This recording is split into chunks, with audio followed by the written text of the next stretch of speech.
Capítulo octavo. Primer informe del doctor Watson. De aquí en adelante seguiré la marcha de los acontecimientos transcribiendo mis propias cartas al señor Sherlock Holmes, cartas que tengo delante de mí encima de la mesa. Falta una página, pero fuera de ella las reproduzco tal y como se escribieron. Ellas muestran mis sentimientos y mis sospechas de cada momento, con más exactitud que pudiera hacerlo mi memoria, por muy claramente que estos acontecimientos trágicos hayan quedado grabados en ella. Mi querido Holmes, mis cartas y telegramas anteriores lo han tenido a usted bastante bien al día acerca de todo lo que ha ocurrido en este rincón del mundo, del que Dios se olvidó por completo. Cuanto más tiempo lleva uno aquí, más hondo se le mete en el alma el espíritu del páramo, su inmensidad y también su encanto adusto. Al encontrarse en el seno del mismo, se han dejado a las espaldas todos los vestigios de la Inglaterra moderna, pero por otro lado se advierte por todas partes la presencia de los hogares y las obras del pueblo prehistórico. Cuando se va caminando, vense a uno y otro lado de las casas de aquellos seres olvidados, con sus tumbas y los enormes monolitos que se supone caracterizaron a sus templos. Al contemplar sus chozas de piedra gris que surgen sobre el fondo de las laderas acuchilladas de las colinas, dejamos atrás nuestra propia época. Si viésemos salir agachado por una de las puertas de poca altura de las chozas a un hombre velludo, vestido de pieles, ajustando una flecha con punta de pedernal a la cuerda de su arco, experimentaríamos la sensación de que era más natural la presencia de aquel hombre allí que no la nuestra. Lo que resulta extraño es que poblasen con tal abundancia unas tierras que siempre debieron de ser de lo menos productivas. Yo no me especializo en cosas antiguas, pero me supongo que debió de tratarse de una raza de hombres acosados y que nada tenían de guerreros, que se vieron obligados a conformarse con lo que ninguna otra quería ocupar. Todo esto es, sin embargo, ajeno a la misión a que usted me ha enviado, y es probable que carezca absolutamente de interés para su inteligencia rigurosamente práctica. Aún me acuerdo de su absoluta indiferencia por la cuestión de si es el Sol el que se mueve alrededor de la Tierra o es la Tierra la que se mueve alrededor del Sol. Vuelvo, pues, a los hechos que tienen referencia con Sir Enrique Baskerville.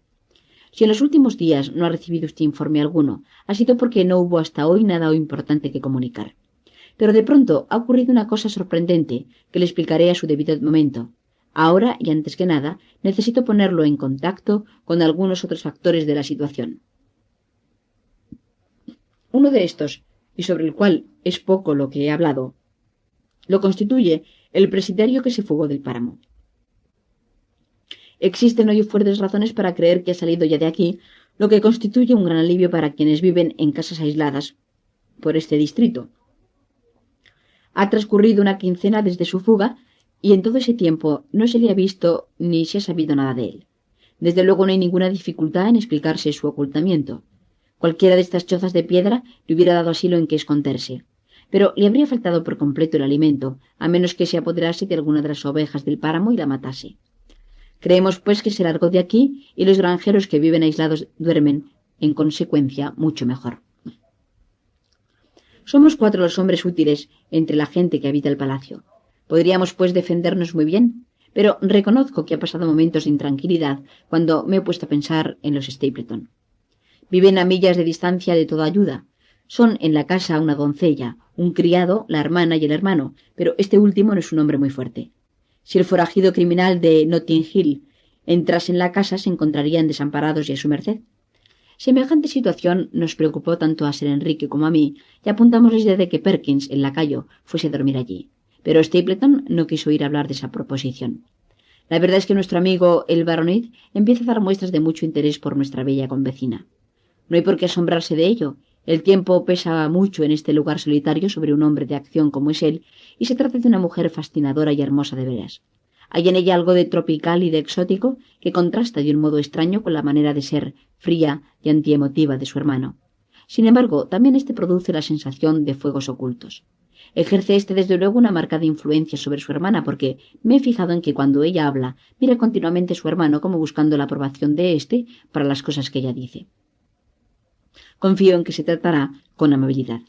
Los ojos del hermano tienen un centelleo seco y sus delgados labios están firmemente apretados, y esas cosas corresponden a un carácter dominador y quizá áspero. A usted le parecería ese hombre un objeto digno de estudio. Vino al palacio aquel primer día a visitar a Baskerville. A la misma mañana siguiente nos llevó hasta el lugar donde se supone que tuvo su origen la leyenda del malvado Hugo.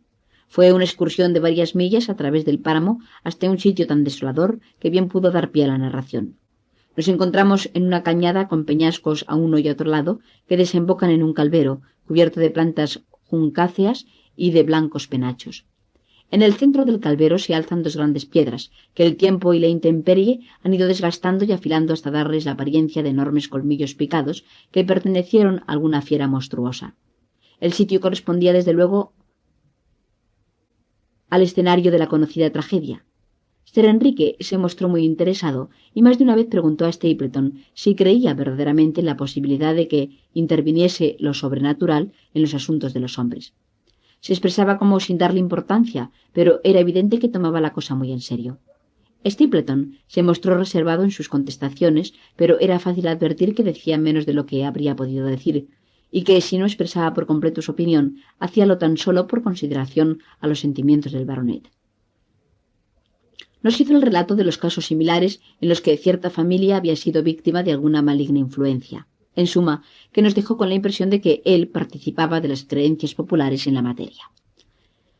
De regreso de esa excursión, nos quedamos a almorzar en la casa de Merry Pitt, y allí fue donde Sir Enrique conoció a la señorita Stapleton.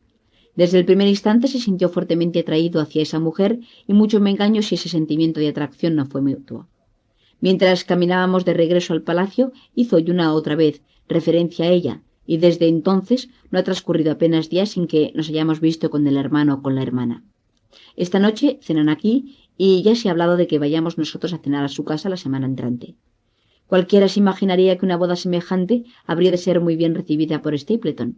Sin embargo, más de una vez he sorprendido en la cara de éste una expresión de desagrado fortísimo cuando Sir Enrique hacía objeto de sus atenciones a su hermana.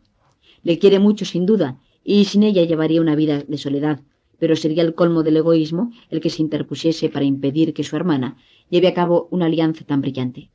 Por todo ello estoy seguro de que Stapleton no desea que la intimidad que existe entre su hermana y Sir Enrique madure hasta convertirse en amor, y varias veces he observado los esfuerzos que ha hecho para impedir que éstos se quedaran a solas. Y a propósito de esto, las órdenes que usted me dio de que no permita que Sir Enrique salga de casa solas resultarán mucho más difíciles de cumplir si un enamoramiento viene a complicar aún más nuestras dificultades. Si yo cumpliese al pie de la letra las órdenes de usted, no tardaría en perder simpatías. El doctor Mortimer almorzó el otro día con nosotros, el jueves para ser más exacto.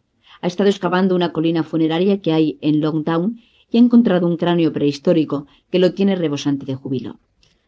Es un entusiasta de los que solo piensan en una cosa, como no ha habido otro igual. Los Stapleton llegaron más tarde y el bueno del doctor nos condujo a todos hasta la avenida de los Tejos, a petición de Sir Enrique, para hacernos una demostración exacta de cómo pasaron las cosas en la noche fatal. Esta avenida de los Tejos es un paseo largo y melancólico, entre dos altas paredes de seto vivo recortado, con sentadas franjas de césped a uno y otro lado. A un extremo del mismo hay un viejo y destartalado invernadero. Hacia la mitad se encuentra la puerta barrera, en la que el anciano dejó caer la ceniza de su cigarro. Era una puerta barrera blanca de madera que se cierra con un pestillo. Al otro lado se extiende el dilatado páramo. Me acordé entonces de su hipótesis acerca de los hechos y me esforcé por representarme todo lo ocurrido. Mientras el anciano permanecía allí, vio algo que venía cruzando por el páramo, algo que lo aterrorizó hasta el punto de hacerle perder la cabeza. Echó a correr y siguió corriendo hasta caer muerto de espanto y de agotamiento. Aquí estaba el largo y lóbrego túnel por el que huyó. ¿Y de qué huía? ¿De algún perro de pastor que vino por el páramo? ¿De un sabueso fantasmal negro, mudo y monstruoso? Intervino en todo ello una mano humana. ¿Sabía el pálido y vigilante Barrymore más de lo que le importaba decir? Todo ello resultaba vago y confuso, pero hay siempre detrás la negra sombra del crimen. He conocido a otro convecino después de mi última carta. Se trata del señor Frankland, del Palacio Lafter, que reside a 4 millas de nosotros, hacia el sur. Es un señor anciano de cara rubicunda, cabellos blancos y muy colérico.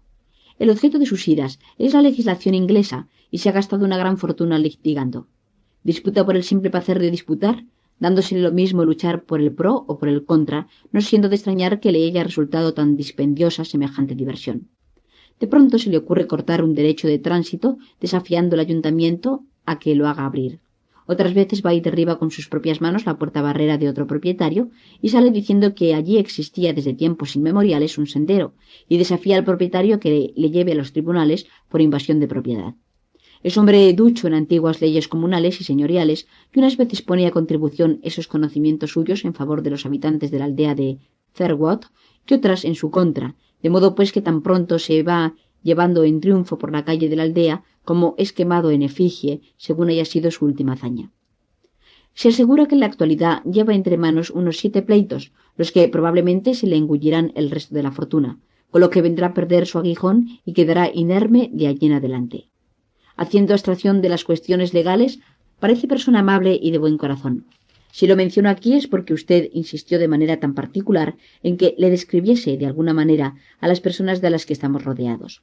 Este caballero pasa su tiempo en la actualidad dedicado a una ocupación curiosa. Es aficionado a la astronomía.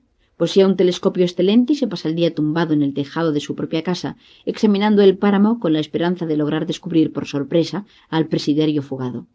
Todo marcharía bien si limitase sus actividades a esta ocupación, pero circula el rumor de que se propone entablar pleito contra el doctor Mortimer por haber abierto éste una tumba sin la autorización del más próximo pariente, y esto lo hará porque el doctor sacó el cráneo neolítico en sus excavaciones en la colina funeraria de Longtown. Contribuye de este modo a que nuestras vidas no nos resulten demasiado monótonas y proporciona un pequeño alivio de risa en un lugar en el que tanta falta hace. Y ahora, después de ponerlo a usted al día en lo referente al presidiario fugado, a los Stapleton y al doctor Mortimer y al señor Frankland del Palacio Lafter, voy a terminar con algo que es mucho más importante, hablándole de los Barrymore y en especial de los hechos sorprendentes de la pasada noche. En primer lugar, quiero hablarle del telegrama de comprobación que usted expidió desde Londres para asegurarse de que, en efecto, el señor Barrymore se encontraba aquí. Ya le tengo explicado la declaración del jefe de correos de muestra que la comprobación de nada sirvió y que no poseemos pruebas ni en un sentido ni en otro. Le refería a Sir Enrique lo ocurrido, que entonces él inmediatamente, siguiendo su proceder impulsivo, hizo subir a Barrymore y le preguntó si había recibido él mismo en persona el telegrama. Barrymore dijo que sí. ¿Se lo entregó el muchacho a usted en propias manos?, preguntó Sir Enrique.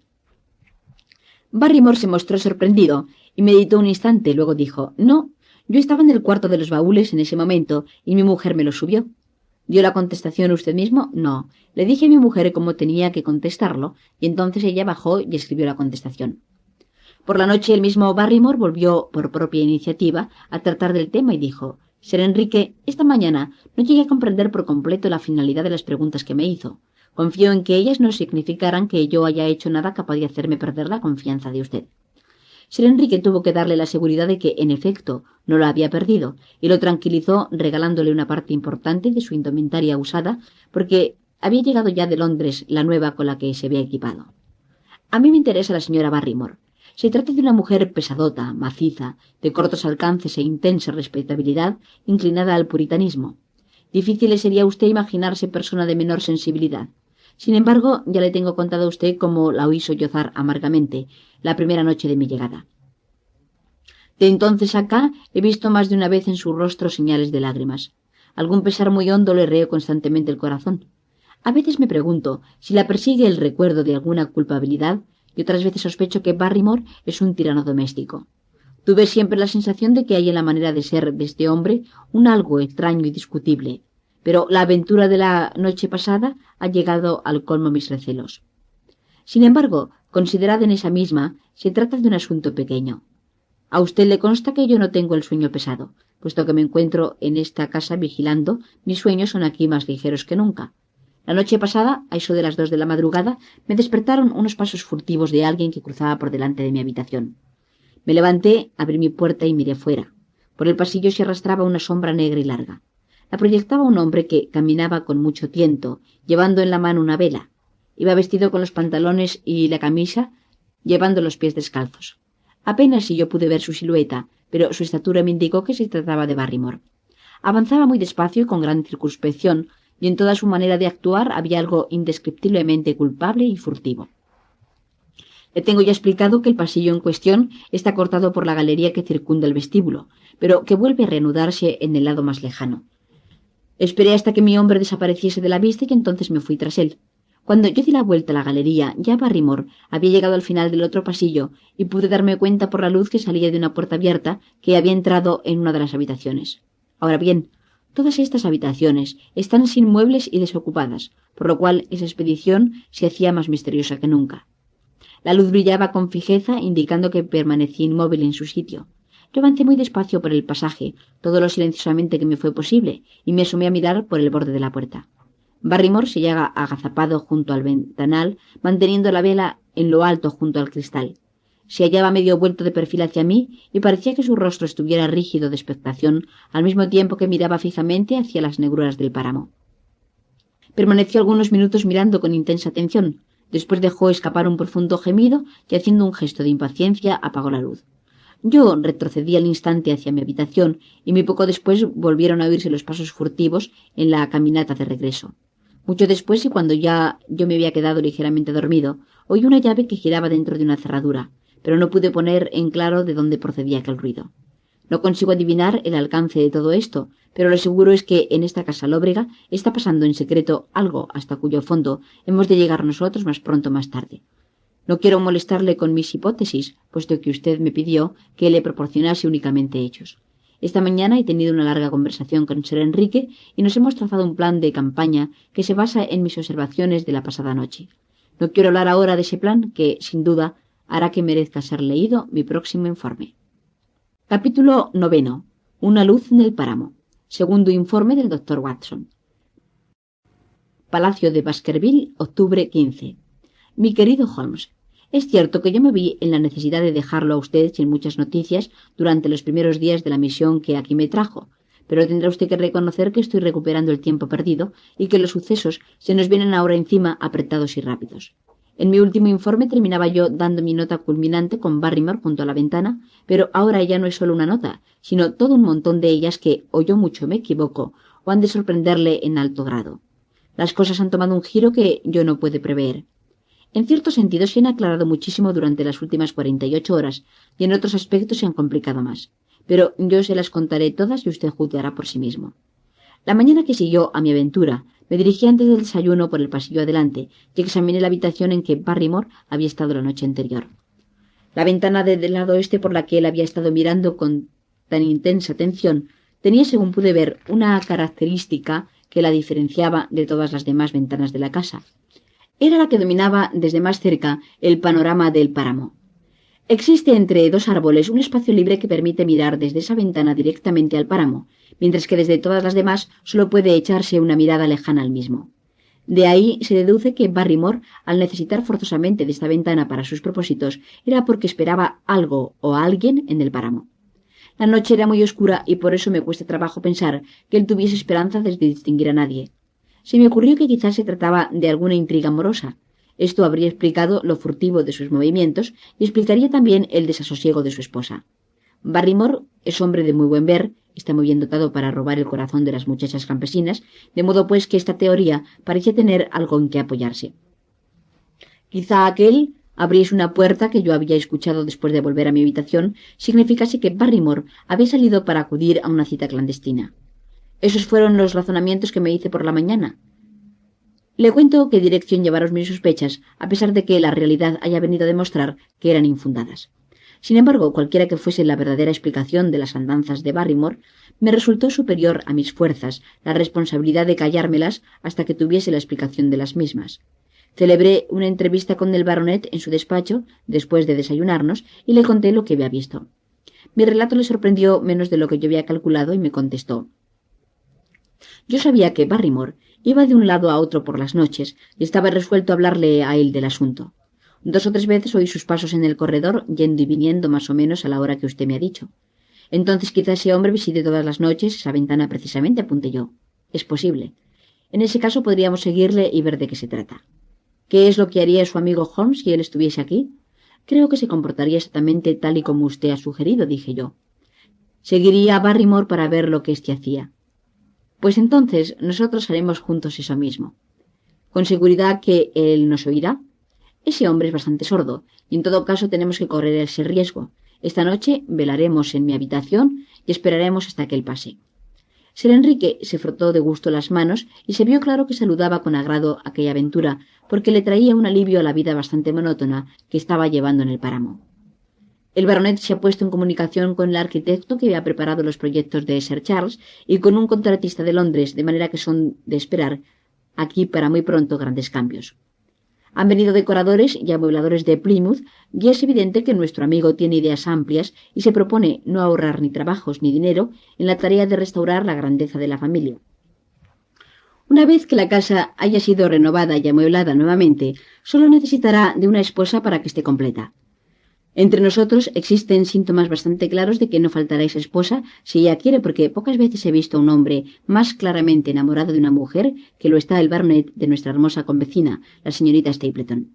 Sin embargo, el curso de ese auténtico amor no es tan suave como uno pudiera esperar dadas las circunstancias. Hoy, por ejemplo, la superficie de esa corriente se quebró con un rizo muy inesperado que produjo a nuestro amigo gran perplejidad y disgusto. Después de la conversación que acabo de reseñar acerca de Barrymore, Sir Enrique se puso el sombrero y se preparó para salir. Yo hice lo propio como la cosa más natural. —¿Cómo, Watson? ¿Va usted a salir? —preguntó, mirándome de una manera extraña. —Depende de si va usted al páramo o no va, dije yo. —Si voy, pues entonces ya usted conoce las órdenes que tengo al respecto. Me duele mucho tener que entremeterme, pero usted mismo escuchó con cuánta seriedad insistió Holmes en que no lo abandonase a usted y de un modo especial en que no saliese usted solo por el páramo. Sir Enrique me puso su mano en el hombro, sonriéndome con simpatía, y me dijo: —Querido amigo, Holmes, con toda su sabiduría, no previó algunas cosas que han ocurrido desde que yo vivo en el páramo. ¿Me comprende usted? Estoy seguro de que usted, menos que nadie en el mundo, deseará ser un aguafiestas. Es preciso que yo marche solo. Ello me colocó en una situación embarazosa. No sabía qué decir ni qué hacer. Antes que yo tomase una resolución, Sir Enrique echó mano a su bastón y salió de casa. Pero cuando yo me puse a hacer examen de conciencia, ésta me echó en cara ásperamente el haberme permitido bajo ningún pretexto que se perdiese de mi vista. Me representé el estado de ánimo mío si tuviese que volver a usted para confesar que había ocurrido alguna desgracia por haber yo pasado por alto sus instrucciones. Le aseguro que, de solo pensarlo, me subió el rubor a las mejillas. Quizá no sería demasiado tarde para alcanzarlo. Salí, pues, en el acto y tomé la dirección de la casa de Merripit. Avancé por la carretera a todo lo que daban mis piernas, sin descubrir a Sir Enrique, hasta que llegué al punto en que arrancaba de aquella el sendero del páramo. Una vez allí, y temiendo que quizá me hubiese equivocado de dirección, después de todo, escalé una colina desde la que se podía dominar el panorama, la misma colina en la que está cortada la cantera negra. Lo descubrí inmediatamente. Iba Sir Enrique por el sendero del páramo a cosa de un cuarto de milla de distancia, y marchaba a su lado una mujer que no podía ser otra que la señorita Stapleton. Era evidente que existía ya entre ellos una inteligencia y que se habían citado allí. Caminaban despacio, enfrascados en la conversación, y pude ver que la señorita Stapleton accionaba con movimientos rápidos y ligeros las manos como si hablase con la más viva ansiedad. Él la escuchaba con gran atención y una o dos veces movió la cabeza en señal de fuerte disconformidad. Yo permanecía entre las rocas vigilándolos, sumamente embarazado, sin saber qué hacer después. El seguirlos y romper la intimidad de su conversación parecía un insulto, y sin embargo el deber mío terminante consistía en no perderlo ni un solo momento de vista. Espiar a un amigo era tarea odiosa. Sin embargo, yo no veía otro procedimiento mejor que el de observarlo desde la colina, tranquilizando más tarde mi conciencia con la confesión de que yo había hecho lo mejor. Es cierto que si le hubiese amenazado algún peligro súbito, me encontraba yo demasiado lejos para ayudarle. Sin embargo, tengo la certeza de que usted estará de acuerdo conmigo en que mi posición era muy difícil y en que yo no podía hacer otra cosa. Nuestro amigo Sir Enrique y la dama que le acompañaba habían hecho alto en el sendero y permanecían profundamente absortos en su conversación, cuando de pronto tuve conciencia de que no era yo el único testigo de su entrevista. Vi flotar en el aire un manojito verde y otra mirada me permitió ver que era llevado en la punta de un palo por un hombre que iba y venía por el terreno sembrado. Era Stapleton con su cazamariposas. Se hallaba mucho más cerca que yo de la pareja y parecía marchar en su misma dirección. En aquel momento Sir Enrique trajo súbitamente a la señorita Stapleton a su lado. Le rodeaba el talle con su brazo, pero me pareció que ella se resistía y se apartaba la cara. Sir Enrique inclinó su cabeza hacia la de la joven y ésta alzó una mano como protestando. Un instante después vi que ambos se apartaban de un salto y daban precipitadamente media vuelta. El causante de la interrupción era Stapleton. Este corría desatinado hacia ellos y su absurda red se bamboleaba a sus espaldas. El hombre gesticulaba y casi bailaba de excitación delante de los enamorados. Yo no conseguí hacerme una idea del sentido de aquella escena, pero me pareció que Stapleton insultaba a Sir Enrique y que éste se disculpaba, aunque sus excusas se iban haciendo más irritadas al ver que el otro no las aceptaba. La mujer permanecía a un lado en medio de un silencio altanero. Por último, Stapleton giró sobre sus talones e hizo una señal terminante a su hermana para que le siguiese. Esta, después de dirigir una mirada indecisa a Sir Enrique, se alejó, caminando a la par de su hermano. El gesticular iracundo del naturalista daba a entender que también la dama había incurrido en su enojo. El baronet permaneció un momento inmóvil mirando cómo se alejaban y luego volvió lentamente sobre sus pasos por el mismo camino por el que había venido. Llevaba la cabeza inclinada y era el vivo retrato del abatimiento. Yo no podía imaginarme lo que todo aquello significaba, pero me sentía hondamente avergonzado de haber sido testigo de una escena tan íntima sin que lo supiera mi amigo. Corrí colina abajo y salí al encuentro del baronet al pie de la misma. Tenía Sir Enrique las mejillas coloradas de ira y el ceño arrugado como quien no sabe qué hacer ni qué pensar. «Hola, Watson. ¿De dónde ha caído usted? No irá a decirme que me ha seguido a pesar de todo». Yo le expliqué lo que me había ocurrido, cómo me había resultado imposible no seguirle, cómo lo había seguido y de qué manera había sido testigo de lo ocurrido. Por un momento clavó en mí una mirada centelleante, pero mi franqueza desarmó su cólera y acabó por romper a reír con risa lastimosa, diciendo: «Cualquiera se habría imaginado que el centro de esta pradera resultaba un lugar lo bastante seguro para que un hombre se creyese a salvo de la curiosidad de los demás. Pero rayos y truenos, que por lo visto se ha echado al campo todo el país para verme hacer el amor, y yo pobremente que lo he hecho. ¿Dónde se hizo usted reservar asiento? Estaba en lo alto de la colina, en la última fila, ¿verdad? El hermano de ella, en cambio, tomó asiento en primera fila. ¿Se fijó en la manera que tuvo de abalanzarse sobre nosotros? Sí, me fijé. ¿Nunca se le ha ocurrido a usted pensar que estuviese chalado este hermano de la joven? No puedo decir que me lo haya parecido nunca. Desde luego yo también lo creí hasta hoy hombre que estaba en sus cabales. Pero puede usted creerme si le digo que él o yo deberíamos estar con la camisa de fuerza. Pero, ¿qué puede echarme en cara? Usted, Watson, lleva cerca de mí algunas semanas. Pues bien, dígame sin rodeos, ¿hay algo que impida el que yo pueda ser un buen esposo de la mujer a quien amo? Yo diría que no. Él no puede poner ningún inconveniente a mi posición social, de modo pues que debe de ser mi persona misma la que no le parece suficiente. ¿Qué tiene en contra de mí? Yo, que sepa, no ofendí en mi vida ni a un hombre ni a una mujer. Sin embargo, este hombre no querría que la tocase a ella ni aun siquiera con las yemas de mis dedos. ¿Dijo eso? Eso y muchas cosas más, Watson. Yo no la conozco, esa joven, sino de estas semanas, pero desde el primer momento tuve la sensación de que ella había sido formada para mí y también ella se sentía feliz conmigo, puedo jurarlo. Hay en los ojos de toda mujer un brillo que habla más alto que las palabras. Pero el hermano jamás nos dejó a solas y fue hoy la primera vez que vi una oportunidad de conversar con ella, algunas palabras sin testigos. Ella se alegró de encontrarse conmigo, pero al estar juntos no habló de amor y tampoco me habría dejado que yo hablase de amor si hubiera podido impedírmelo.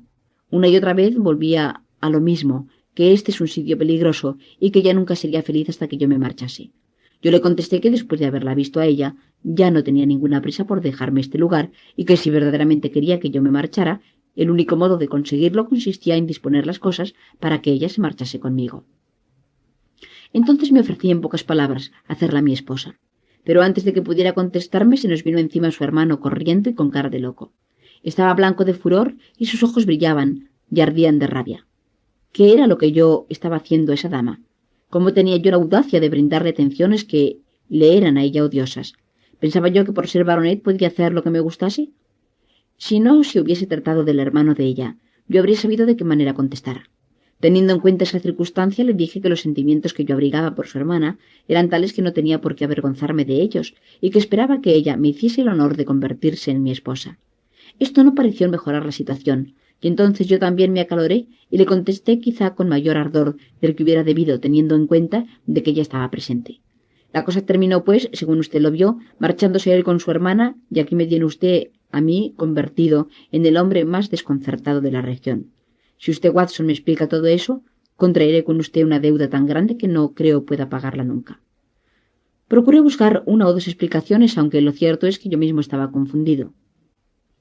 El título de nobleza de nuestro amigo, su riqueza, su edad, su carácter, su presencia, todo le favorece y nada sé yo que pudiera alegarse en contra suya, como no sea el sino negro que se va heredando en su familia. Resulta asombroso que sus ofrecimientos hayan sido rechazados de un modo tan brusco y sin consultar los deseos de la dama, y también el que ésta se allanase sin protesta a la situación. Sin embargo, la visita que Stapleton nos hizo aquella tarde misma dio fin a nuestras conjeturas. Vino a presentar sus excusas por la grosería con que se había conducido aquella mañana. Después de una larga conversación que tuvo con Sir Enrique en el despacho de éste, he deducido que el rompimiento ha quedado completamente reparado, y como prueba de ello iremos el viernes próximo a cenar a la casa de Merripit. Yo no afirmo ahora que él no esté loco, dijo Sir Enrique, porque me es imposible olvidar la expresión que tenía en sus ojos cuando esta mañana se abalanzó sobre mí. Pero no tengo más remedio que reconocer que nadie habría sido capaz de presentarme sus excusas de un modo tan espléndido como él lo ha hecho. ¿Explicó de alguna manera su conducta? Aseguro que su hermana lo es todo para él en la vida. La cosa se explica bastante bien, y yo me alegro de que haya sabido apreciarla en todo su valor. Han vivido siempre el uno junto al otro, y según él se explica, no ha tenido más compañía que la suya, porque fue siempre un hombre de vida aislada. De modo pues que el perderla suponía para él una pérdida terrible. Me aseguró que no había advertido que yo me iba aficionando a su hermana, que cuando lo comprobó con sus propios ojos y vio que podía arrebatársela, fue un golpe tan fuerte para él que durante algún tiempo no fue responsable ni de lo que dijo ni de lo que hizo. Estaba muy pesaroso de cuanto había ocurrido y reconocía cuán estúpido y cuán egoísta era el imaginarse que pudiera retener para sí durante toda su vida a una mujer tan bella como la hermana suya. Si ella había de separarse de él, prefería que fuese para seguir a un convecino como yo, más bien que ninguna otra persona. En todo caso, era un golpe para él y necesitaría algún tiempo para prepararse a soportarlo. Retiraría por su parte toda oposición si yo le prometía dejar estar las cosas durante 3 meses como ahora estaban, dándome por satisfecho con cultivar su amistad durante ese tiempo, sin aspirar a su amor. Se lo prometí y en eso hemos quedado de acuerdo. Ya tenemos pues aclarado uno de nuestros pequeños misterios. Siempre es algo que el que hayamos llegado a tocar a fondo en alguna parte de este tremedal donde andamos flotando a tientas. Sabemos ya la razón por la que Stapleton miraba con desagrado al cortejante de su hermana, aunque fuese tan aceptable como Sir Enrique. Y ahora pasa otro hilo que he desenredado de una manera enmarañada, el del misterio de los sollozos oídos en la noche, de la cara de lágrimas de la señora Barrymore, de los viajes secretos del despensero a la ventana empersianada del oeste. Felicíteme, querido Holmes, y confiéseme que no le he defraudado en mi calidad de agente suyo, que no lamenta la confianza que demostró al enviarme hasta aquí. Todas estas cosas han quedado por completo aclaradas gracias al trabajo de una noche. He dicho que gracias al trabajo de una noche, pero en verdad fue que la obra de 2 noches, porque de la primera salimos sin aclarar absolutamente nada. Permanecía en vela con Sir Enrique, en su cuarto, hasta cerca de las 3 de la madrugada, sin que escuchásemos sonidos de ninguna clase, fuera del tintineo del reloj de la escalera cuando daba la hora. Fue una vigilia por demás melancólica y terminó durmiéndonos los dos en nuestros sillones. Por suerte, eso no nos desanimó y decidimos hacer otra tentativa. La siguiente noche amortiguamos la lámpara y permanecimos sentados fumando cigarrillos sin hacer el menor ruido. Parece increíble lo lentas que se deslizaron las horas, y sin embargo teníamos a nuestro favor la misma clase de interés pacienzudo que debe de sentir el cazador mientras vigila la trampa en la que espera que habrá de pisar la caza. Sonó la 1, sonaron las 2, y ya casi estábamos a punto de abandonar por segunda vez la empresa, desesperados. Pero instantáneamente nos erguimos ambos en nuestros asientos, y nuestros sentidos fatigados se pusieron otra vez en alerta con gran viveza. Habíamos oído crujidos de pasos en el pasillo. Oímos cruzar por delante de la puerta furtivamente, los pasos hasta apagarse en la lejanía. Entonces el baronet abrió suavemente su puerta y salimos en persecución del que había pasado. Nuestro hombre había rodeado ya la galería y el pasillo estaba en la más completa oscuridad.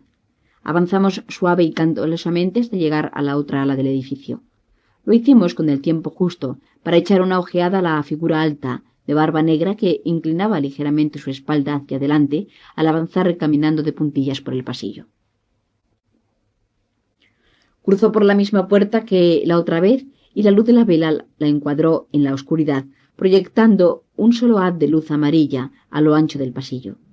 Avanzamos a pasos lentos y cautelosos hacia la puerta, tanteando todas las tablas antes de atrevernos a cargar en ellas el peso de nuestros cuerpos.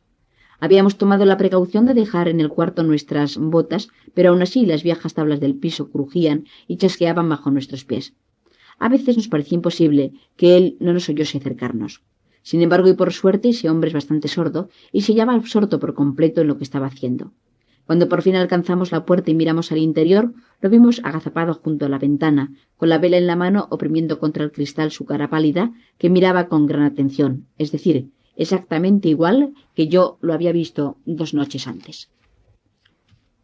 No llevábamos preparado ningún plan de campaña, pero el baronet es un hombre para el que las normas más naturales son las de la acción inmediata. Se metió en el cuarto y entonces Barrymore pegó un salto desde la ventana, dejó escapar una silbilante y quedó lívido y tembloroso delante de nosotros. Sus negros ojos, que brillaban sobre el fondo de la blancura de su rostro, miraban con horror y asombro tan pronto a Sir Enrique como a mí. —¿Qué hace usted aquí, Barrymore? —Nada, señor. Su emoción era tan grande que apenas podía hablar, y las sombras danzaban por el efecto del temblor de la vela que tenía en la mano. —Vine a ver la ventana, señor. Yo hago por las noches un recorrido, a fin de asegurarme de que están cerradas. —¿En el piso segundo? —Sí, señor, todas las ventanas. —Mire usted, Barrymore —dijo Sir Enrique con severidad—, estamos resueltos a que usted nos diga la verdad, de modo que se ahorrará usted dificultades diciéndonosla cuanto antes. Ea, nada de mentiras. ¿Qué hacía usted en esa ventana? El hombre nos dirigió una mirada de desamparo. Se retorció las manos como persona que se encuentra en el último extremo de la duda y de la aflicción y dijo: —Señor, yo no hacía daño alguno. Sostenía una vela delante de la ventana. —¿Y por qué razón sostenía usted una vela delante de la ventana? —Sir Enrique, no me lo pregunte. No me lo pregunte. Yo le doy mi palabra de honor de que no es un secreto mío y que no puedo descubrirlo. Si solo a mí se refiriese, no intentaría ocultárselo a usted. Se me ocurrió una idea súbita y retiré la vela del marco de la ventana donde el despensero la había colocado. Seguramente que la sostenía como una señal, dije. Veamos si le contestan. Sostuve la vela tal como él lo había hecho y miré fijamente hacia la oscuridad de la noche. Distinguía confusamente la negra masa de árboles y el espacio más claro del páramo porque la luna estaba oculta por las nubes.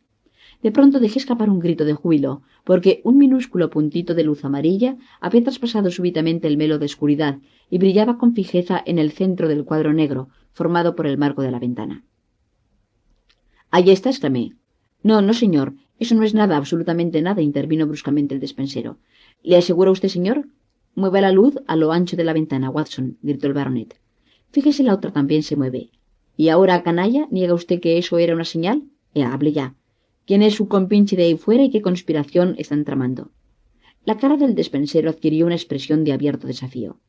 Eso es asunto mío, y no de usted. No diré nada. Pues entonces queda usted despedido ahora mismo. Perfectamente, señor. Cuando no hay más remedio, no hay más remedio. Y además marche usted deshonrado. Rayos y truenos, que debería usted sentir vergüenza de sí mismo. Su familia ha vivido con la mía bajo este techo durante más de 100 años, y he aquí que lo sorprendo a usted metido en algún negro complot contra mí. Eso no, señor, eso no. No es nada contra usted. Esas palabras fueron pronunciadas por una voz de mujer, y la señora Barrymore, más pálida y más horrorizada que su marido, apareció en la puerta. Su figura voluminosa, envuelta en un manto y con falda bajera, podía haber producido un efecto cómico, de no haber sido por la intensidad del sentimiento que se leía en su cara. —Elisa, tenemos que marcharnos. Aquí acaba todo. Puedes preparar nuestras cosas —dijo el despensero. —Oh, Juan. Y soy yo quien te ha traído a esto. Sir Enrique, esto es obra mía, únicamente mía. Él no ha hecho nada sino por culpa mía, y porque yo se lo pedí. Desembuche entonces, ¿qué significa esto? Mi desdichado hermano se muere de hambre en el páramo. No podemos consentir que perezca delante de nuestras propias puertas. La luz es la señal con la que le indicamos que tiene preparado el alimento, y la que él enciende allá lejos nos indica el lugar al que hemos de llevárselo. Según esto, el hermano de usted es el presidiario fugado, señor Selden, el criminal. Esa es la verdad, señor, dijo Barrymore. Le dije que no era un secreto mío y que yo no podía revelárselo a usted. Pero ahora ya está enterado y comprenderá que si en efecto había un complot, no era en contra de usted. De modo que era esa la explicación de las furtivas excursiones nocturnas y de la luz en la ventana. Tanto Sir Enrique como yo nos quedamos mirando a la mujer fijamente y con asombro. ¿Cómo era posible que esta persona, estólidamente respetable, fuese de la misma sangre que uno de los criminales más famosos del país? Sí, señor. Mi apellido era Selden, y ese hombre es mi hermano más pequeño. Nosotros le dimos demasiados gustos cuando era un mozalbete y le dejamos que hiciese en todo su capricho, hasta que llegó a creerse que el mundo había sido hecho para sus placeres y que podía obrar en él como bien le pareciese. Luego, al crecer, se reunió con malas compañías y se le metió el diablo en el cuerpo, hasta que destrozó el corazón de mi madre y arrastró por el fango nuestro apellido. Fue hundiéndose más y más, cometiendo crímenes y crímenes, hasta que únicamente la misericordia divina lo arrancó del patíbulo. Pero para mi señor siguió siendo siempre el muchachito de cabellos ensortijados, al que yo crié y con el cual jugué, como hermana mayor que era. Por ese motivo se fugó del presidio, señor. Sabía que yo estaba aquí y que no podíamos negarnos a ayudarle. Cierta noche se arrastró hasta aquí, fatigado y hambriento, con los guardianes pisándole los talones. ¿Qué podíamos hacer nosotros? Le metimos en la casa, lo alimentamos y lo cuidamos. Así las cosas usted regresó, señor, y mi hermano pensó que estaría más a salvo que en ningún otro sitio en el páramo, hasta que pasasen la excitación y el barullo. De modo que permanece escondido allí. Pero nosotros, para saber si sigue todavía en el páramo, colocamos una noche sí y otra no una luz en la ventana, y cuando recibimos respuesta, mi marido sale y le lleva cierta cantidad de pan y de carne. Vivimos todos los días con la esperanza de que se haya marchado, pero mientras estuviera ahí no podíamos abandonarle. Esa es toda la verdad, como que yo soy una mujer honrada y cristiana, y por ello podrá usted comprender que, si hay algo de censurable en el asunto, no recae la culpa en mi marido, sino en mí, por quien él ha hecho todo lo que ha hecho. Las palabras de aquella mujer estaban impregnadas de un anhelo tan intenso que no podían menos que conmover. ¿Es eso cierto, Barrymore? Sí, Sir Enrique, hasta la última palabra. Bien, yo no puedo censurarle por ser leal a su mujer. Olvide lo que acabo de decirle. Retírense los dos a su habitación y mañana por la mañana hablaremos más extensamente del asunto. Cuando el matrimonio se retiró, nosotros volvimos a mirar por la ventana. Sir Enrique había abierto de par en par y el fresco viento de la noche nos dio en el rostro. A mucha distancia, en la negra lejanía, seguía brillando aquel minúsculo puntito de luz amarilla. Me sorprende su atrevimiento, dijo Sir Enrique. Quizá coloque la luz de manera que solo puede verse desde aquí. Es muy probable. ¿A qué distancia calcula usted que se encuentra? Yo creo que debe de estar allá, junto al peñasco hendido. Es decir, a no más de un par de millas. Ni siquiera llegará a eso. La verdad es que no puede estar lejos si Barrymore tenía que llevarle la comida. De modo que ese canalla está esperando junto a aquella luz. Por vida mía, Watson, que voy a echar el guante a ese hombre. El mismo pensamiento había cruzado por mi cerebro. No estábamos en el caso de que el matrimonio Barrymore nos hubiese confiado un secreto. Se lo habíamos arrancado a la fuerza. Aquel hombre constituía un peligro para la comunidad. Era un pillastre redomado que no merecía compasión ni tenía excusa. Al arriesgarnos a llevarlo otra vez al lugar en que no pudiera hacer daño alguno, nosotros nos limitábamos a cumplir con nuestro deber. Si nosotros permanecíamos con las manos quietas, quizá pagasen otros debido a lo brutal y violento del carácter de aquel hombre. Por ejemplo, nuestros convecinos, los Stapleton, pudieran verse cualquier noche atacados por él. Quizá fue este pensamiento el que hizo que Sir Enrique mostrase avidez por aquella aventura. Yo también iré, dije. Pues entonces coja su revólver y cálcese. Cuanto antes nos pongamos en camino mejor será.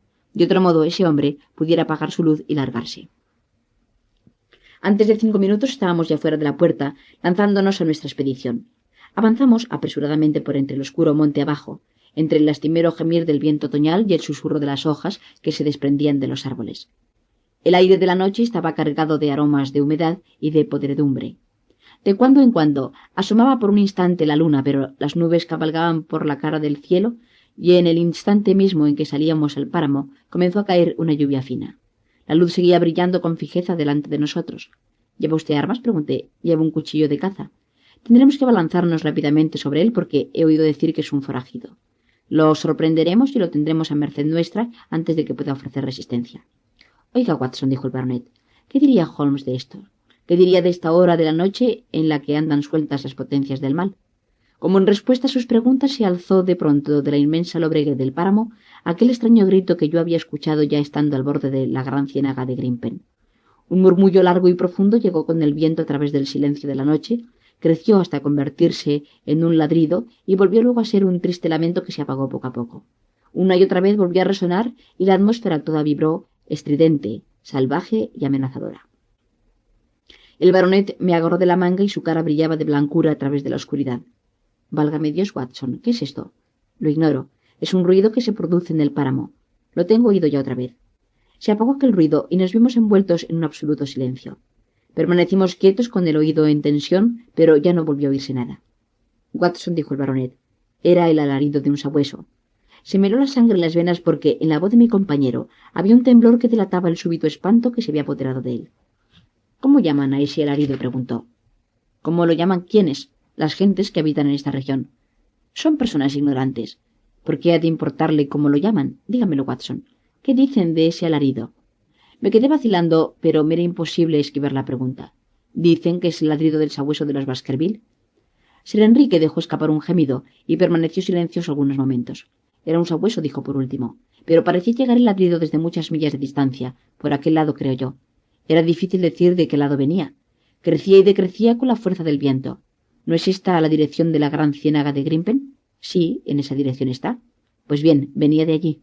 Watson, ¿verdad que también usted lo tomó por el aullido de un sabueso? Yo no soy un chiquillo. ¿No tema usted decir la verdad? La última vez que lo oí me acompañaba Stapleton y dijo que quizá fuera la llamada de cierta ave extraña. No, era un sabueso.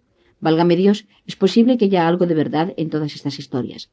Es posible que yo esté de veras en peligro por un factor tan misterioso. ¿Verdad, señor Watson, que usted no lo cree? ¿Verdad que no? No. Y sin embargo, una cosa era reírse de ello en Londres, y otra el permanecer aquí en la oscuridad del páramo y escuchar ese alarido. Y mi tío, junto a su cuerpo caído, había huellas de las patas de un sabueso. Todo ello liga perfectamente, Watson. Yo creo que no soy un cobarde, pero ese alarido pareció que me lava la sangre misma. Toqué mi mano. Estaba tan fría como un bloque de mármol. Mañana se sentirá usted perfectamente. Me parece que no podré quitarme de la cabeza ya ese aullido. ¿Qué aconseja usted que hagamos ahora? ¿Quiere que regresemos? No, rayos y truenos. Hemos salido para echarle el guante a nuestro hombre y se lo echaremos. Buscamos al presidiario y por lo visto a nosotros nos persigue un sabueso infernal. Adelante. Llegaremos hasta el final aunque anduviesen sueltos por el páramo todos los diablos del infierno. Avanzamos lentamente por la oscuridad, rodeados de las negras siluetas de las colinas escarpadas y con la mancha amarilla de luz ardiendo con fijeza delante de nosotros. No hay nada tan engañoso en una noche lóbrega como la distancia de una luz. A veces aquella parecía lejana en el horizonte y a veces se hubiera dicho que la teníamos a pocas yardas de nosotros. Finalmente pudimos darnos cuenta de dónde procedía y comprendimos que nos hallábamos efectivamente muy cerca. Era una grieta de las rocas y estaba fija una vela goteante. La roca la resguardaba por ambos lados del viento e impedía también que pudieran verla en cualquier otra dirección que no fuese la del palacio de Baskerville. Un peñasco de granito oculto pareció ocultar nuestra llegada. Agazapados detrás pudimos mirar por encima del mismo la luz que servía de señal. Producía una impresión extraña el ver aquella vela solitaria ardiendo en medio del páramo, sin que hubiese rastro alguno de vida a su alrededor. Nada más que la llama amarillenta y recta y el brillo de la roca a uno y otro lado de la misma. ¿Qué vamos a hacer ahora?, cuchicheó Sir Enrique. Espere aquí. El hombre tiene que estar cerca de su luz. Veamos si conseguimos descubrirlo. Apenas habían salido estas palabras de mi boca cuando ambos lo vimos. Por encima de las rocas, en cuya grieta ardía la vela, se adelantaba un rostro maligno, amarillento. Era la cara de un animal terrible. Toda ella llena de cicatrices y marcada con los rasgos de ruines pasiones. Sucia de barro, con una barba enmarañada y los largos cabellos revueltos, hubiera podido muy bien pertenecer a uno de aquellos antiguos salvajes que moraban en los socavones de las laderas de las colinas. La luz que tenía debajo se reflejaba en sus ojos pequeños y astutos, que oteaban con fiereza hacia la derecha y hacia la izquierda, penetrando en la oscuridad igual que un animal mañoso y salvaje que ha escuchado los pasos de los cazadores. Algo había despertado evidentemente sus sospechas. Pudiera ser que Barrymore se sirviese de alguna señal secreta que nosotros habíamos omitido, o quizá el individuo aquel tenía alguna otra razón para pensar que algo no marchaba bien. Lo cierto es que yo leía sus temores en aquella cara malvada. En cualquier momento podía apagar la luz y perderse en la oscuridad. En consecuencia, salté hacia adelante y Sir Enrique hizo lo propio. En el mismo momento el presidiario gritó una maldición y nos lanzó una piedra que se hizo añicos contra el peñasco que nos había servido de abrigo. Pude entrever su figura corta de estatura, achaparrada, fornida, cuando se puso en pie de un salto y se volvió para echar a correr. En el mismo instante, por una casualidad afortunada, surgió la luna de entre las nubes. Corrimos hasta superar la cima de la colina y vimos que nuestro hombre corría a gran velocidad por la otra vertiente, saltando por encima de las piedras que se le cruzaban en el camino con la energía de una cabra montés. Quizá un disparo afortunado de mi revólver a larga distancia lo hubiera dejado inválido, pero yo lo había traído únicamente para defenderme si me hubiera atacado y no para disparar contra un hombre sin armas que se escapaba de nosotros. Tanto Sir Enrique como yo éramos buenos corredores y estábamos en buena forma, pero no tardamos en ver que no teníamos probabilidad de alcanzarlo. Lo vimos largo rato a la luz de la luna hasta que se convirtió en una manchita que avanzaba con rapidez por entre los peñascos de la ladera de una colina lejana. Corrimos y corrimos hasta quedarnos sin aliento, pero la distancia que nos separaba se fue haciendo cada vez mayor. Por último nos detuvimos y nos sentamos jadeantes en dos piedras, viendo cómo él desaparecía a lo lejos. Y en ese momento fue cuando ocurrió la cosa más sorprendente e inesperada. Nos habíamos puesto en pie y tomábamos el camino de casa, abandonando la inútil persecución. La luna estaba baja en el cielo por la derecha y la cúspide dentada de un gran peñasco de granito se alzaba sobre el fondo de la curva inferior de su disco de plata. Allí, silueteada lo mismo que una negra estatua de ébano, sobre aquel fondo brillante distinguí sobre el peñasco la figura de un hombre. No se imagine Holmes que aquello fue un engaño de los sentidos. Le aseguro que jamás he visto en mi vida una cosa con mayor claridad. Por lo que pude ver, la figura era la de un hombre alto y delgado. Se hallaba en pie, con las piernas un poco abiertas, los brazos cruzados, la cabeza inclinada, como si meditase contemplando la enorme extensión de turba y de granito que se abría delante de él. Quizá fuera el espíritu mismo de aquel lugar terrible. No era el presidiario. Hallábase lejos del sitio por el que este último había desaparecido. Además era de estatura mucho más elevada. Yo dejé escapar un grito de sorpresa y se lo señalé al baronet, pero durante el breve instante que yo me volví para agarrarle del brazo, el hombre había desaparecido. Allí seguía estando la cúspide afilada de granito, cortando el extremo inferior de la luna, pero ya no quedaba en aquella cumbre rastro alguno de la figura silenciosa e inmóvil. Yo quería marchar en aquella dirección y realizar una búsqueda en el peñasco, pero éste se hallaba a bastante distancia. El baronet tenía todavía sus nervios vibrando por efectos del alarido que le recordaba la trágica historia de su familia, y no estaba de humor para nuevas aventuras. Él no había visto encima del peñasco a aquel hombre solitario y no podía sentir la emoción que su extraña presencia y su actitud dominadora me habían producido a mí. Con seguridad que se trata de un guardia de provisiones, me dijo. Desde que se escapó ese individuo, el páramo está lleno de ellos. Bien, quizá su explicación sea la exacta, pero me agradaría disponer de alguna prueba más al respecto. Tenemos el propósito de ponernos hoy en comunicación con el personal del presidio de Princeton, que es el que debería buscar al fugado. Pero resulta duro que no hayamos conseguido la gloria de volver con él llevándolo de prisionero nuestro. Tales son, querido Holmes, las aventuras de la pasada noche, y tendrá usted que reconocer que me he portado muy bien en cuanto a mantenerlo informado. Sin duda que muchas cosas de las que le digo carecen de trascendencia, pero con todo, yo creo que es mejor que lo ponga al corriente de todos los hechos, dejándole que haga por sí mismo la selección de lo que ha de servirle de mayor utilidad para ayudarle a sentar sus conclusiones. Desde luego que estamos avanzando. Por lo que respecta a los Barrymore, hemos descubierto el motivo de sus actos y esto ha esclarecido mucho la situación. Sin embargo, el páramo, con sus misterios y sus moradores, sigue siendo tan inescrutable como siempre. Quizá en mi próximo informe pueda también arrojar alguna luz sobre este asunto, pero lo mejor de todo sería que usted pudiera venir a reunirse con nosotros.